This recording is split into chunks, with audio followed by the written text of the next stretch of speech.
What began as a personal tragedy has quickly spiraled into a full blown campus crisis at the Kalinga Institute of Industrial Technology, better known as KIIT in Bhubaneswar, shaking students, staff, and even international relations. The suicide of a Nepali student, reportedly prompted by harassment, has ignited protests, heightened tensions, and raised questions about the college's handling of sensitive issues. But that's just the tip of the iceberg. In an exclusive report, the Indian Express spoke to a student on the campus who not only participated in the protests but also was a witness to what transpired on the campus in the last couple of days. Be it the local police and security personnel of the campus beating the students, or the university's U-turn when it asked over 500 Nepali students to leave the campus and then, after a massive social media unrest, decided to recall them. This is what he said. Hi, my name is Flora and I'm calling from the Indian Express in Delhi. Am I speaking to someone, a student who's aware of what has been ongoing at the KIIT University in Bhubaneswar regarding the death of a student from Nepal and then the protests where students were asked to leave the campus and leave the hostel and phones were confiscated? Are you a student who has information on this? Yes, I have the information of everything that's going on in our campus. Right. Can you tell me how it all started? Like basically, it happened around 9 to 10 p.m. that a news went viral that a girl from the hostel has committed suicide. Right. And naturally, the news was targeted by the authorities to be suppressed. This was on this death happened on the night of 16th, right? Night of 15th, yes. 15th. Night of 16th. 16th. It happened on night of It happened on night of 16th. Correct. And eventually, everyone since she was a Nepali student, so the Nepal community basically started to protest against it because actually the girl was from a third year student at our college, and she was constantly harassed and maybe primarily she was molested by her ex-boyfriend as well. So we have a international relations office, so where they basically complain whenever anything happens to them. Yes. So she basically went there and complained when the first time the boyfriend basically harassed her, but they took no action against her. This was the primary thing. Okay. Secondly, when no one was hearing a plea and no one was paying, like any actions were not taken against her, she took this drastic step. And after that, when people came to know about this, that this all happened, the Nepali community started to protest against it, and eventually the Indian students also joined them. So it was on the night of 16th, midnight of 17th, when this all started. On the 17th, everyone started going around the campus and calling every student to protest against this. People were sitting down on the campuses and were shouting for justice. But it was at around 5 o'clock in the morning when our founder came. And along with the Vice Chancellor as well as the Registrar to take control of the situation. He convinced us that investigation will be on, everything will be done, but on the we were not positive about it because he was just saying that the police will take care of it, you don't have to think, you go to your hostels. And this was all just going on. So eventually no one was convinced by their words. So around 7:30, they called the police in large numbers and they started a lathi charge. So did they, was this lathi charge, was it done by the cops or by the police, the local police, or who did it? This was done by the local police only. Like the nearby police station were informed to bring more police officers. Like that, there were primarily 2-3 police officers when the protest started at around 2 a.m.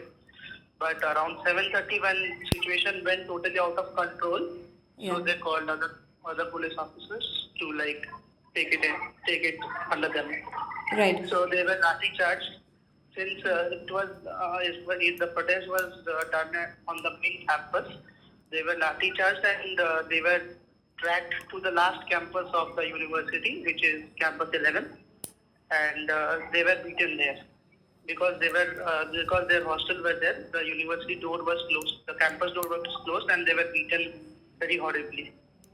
And just then they were announced to leave the campus. They were given 2 hours to just leave the campus and So to these go back to students their. who were, I'm sorry to interrupt, but these Yeah, students yeah, who sure. were dragged off by the cops, these were all students of the Nepali community or mixed group of students? Nepali community as well as Indian students, both of them. Right, right. Please carry on. Those who were protesting on the main campus, they were dragged to the last campus. Since Yeah. no one goes there, no media gets any handle there, and no one will ever know what's happening there. So they were basically dragged to that campus and beaten there. This was the main thing, and they were given 2 hours of time to Yeah. leave the campus, and like they had no clue what to do. And even if they were packing slowly, they were beaten by the private security guard of the university to basically go out and board the buses, because the buses were ready. Around 2-3 buses were ready to drop them off on the railway station. So they were boarding the bus, and there were videos also, like they were beaten very horribly when they said that they won't go to their hometown or something. But eventually they had to board the buses, and they were dropped at various railway stations in and around Orissa, like Bhubaneswar railway station or Cuttack railway station. Absolutely. They were dropped off. Absolutely. Even I spoke to one of the. I just want to complete. I was speaking to one Nepali student also. Like, what was his plan? What he will do. So he said, since there is a formality that they can't go right away to Nepal, because there is a formality, like they have to complete at least 2 days of signing and everything. Right. So they basically, some of them took a flight or a train to Kolkata, and they were staying there. This is the basic thing. Right. And but then again, the hostel sort of, asked the students to return, right? Yeah, basically, when they were basically dropped off and everything went viral. So then basically PM of Nepal tweeted that our government is constantly in connections with the state authorities to manage the situation. So since there were girl students also, like they were also no clue where will they go. The parents are staying in Nepal, they have no clue where their children are, what they will do. They have been thrown out of the campus. They don't know where to go, where to live, and what to do. So this was mainly the thing. So then, So have the after students returned now? around not majority of the students have returned, and there's a news circulating that they are also asking the students, calling the students to come back to the campus. Correct. Like a separate control room has been set up to call them and bring back the students wherever they are, where whatever help need, they will be done. Like the first message was throwing them out, and then after 3-4 hours, when everything was getting viral and the Nepal authorities, Nepal Embassy was given all the information, they basically called them and told them to come back. There was an appeal information that please come back to the hostels and resume your classes. Right. Now, there are a lot of viral content, in terms of videos, in terms of audio notes, Reddit threads, Yeah. X handle threads, where, Yeah. it's been alleged, that the phones of the students in the hostel were confiscated. So, I mean, is I it actually true? don't have anything regarding that, because the Nepali students have a different hostel altogether. Yeah. So whatever they were beaten, they were not allowed to take any photographs or videographs. That I know, but I don't know whether their But is phone were it true that they were asked to delete the pictures of the Yeah, girl? they were asked. Right. And you were involved in the protests, right? Yeah. And you have seen I it was all. involved till when the lathi charge started. Yeah. So basically, we were told by our wardens to come back. Like the Nepali students were dragged to their hostel. So we were we were running away from the lathi charge and we were going back to our hostels. Because at the time there was like they were beating me so bad that people were getting scared and they were running wherever they could. You were also beaten?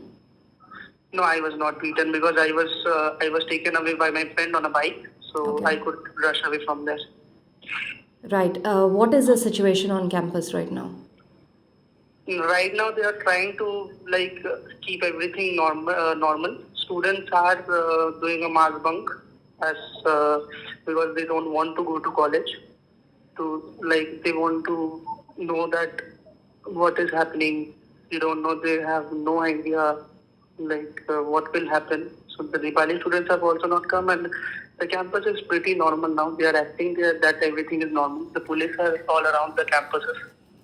Like if anything protest starts again, they will take control.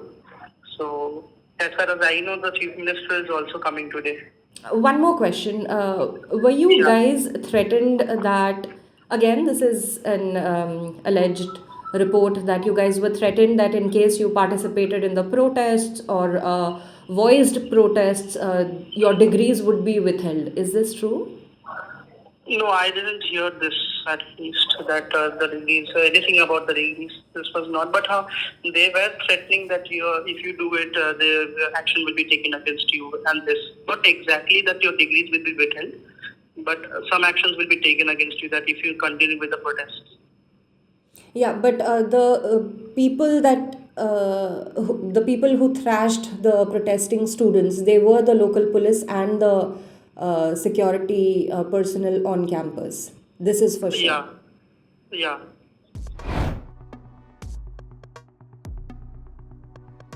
Apart from this, one of the most shocking statements came from a faculty member who allegedly remarked that the expenses for Nepali students at the college were far higher than the entire budget of Nepal itself. As the protests raged on, the situation escalated to a point where the Nepal Embassy took notice. The embassy is reportedly sending two officials to Bhubaneswar to meet with the Nepali students caught up in the chaos. This tragic incident has not only sparked anger within the student community, but has also put a strain on relations between Nepal and India, with the Nepal Prime Minister KP Sharma Oli tweeting about the issue and protests erupting at the Indian Embassy in Kathmandu. Meanwhile, KIIT University has terminated two security guards for their role in the protests.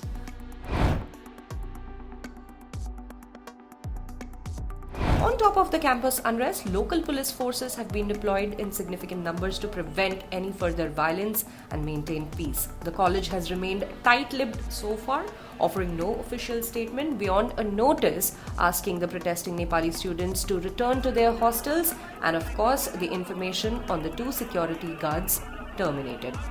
As investigations continue and tensions simmer, one thing is clear. This is not just a case of campus unrest, it's a painful reminder of the responsibility educational institutions have to ensure the safety and well-being of all of their students, regardless of their nationality. In the coming days, we'll likely hear more from the college, hopefully, the local authorities and the Nepali government as they work to navigate the aftermath of this heartbreaking event. For more updates on this ongoing issue, stay tuned to the official YouTube channel of the Indian Express.